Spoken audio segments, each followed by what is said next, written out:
Blocking the border with Ukraine, Polish farmers' frustration over grain prices has reached new heights. Using their tractors and trucks to protest in 180 locations and disrupt traffic throughout the country in an attempt to grab their leaders' attention. We are protesting this situation and asking Mr. Tusk to come and talk to us farmers. For Mrs. Ursula von der Leyen to understand the difficult situation here in Poland. Farmers all over Europe understand this difficult situation because this is coming to them too. Rotten grain enters through this solidarity corridor. Let them come to their senses before it is too late. At Maduka border crossing, their anger spilled over onto the tracks as they dumped grain, leaving Ukraine by train to Germany and left it to spoil.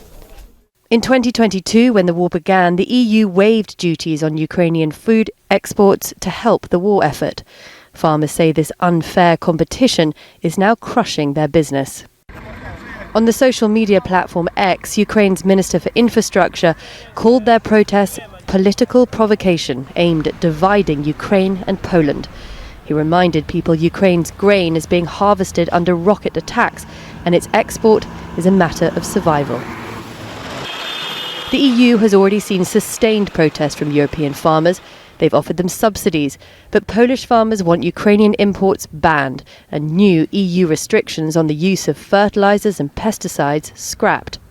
Poland's Prime Minister Donald Tusk, who calls himself the most pro-Ukrainian of leaders, has remained quiet on the protests.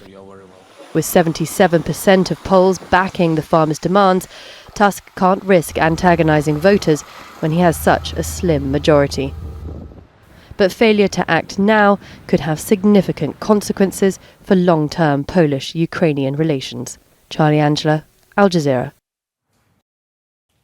Make sure to subscribe to our channel to get the latest news from Al Jazeera.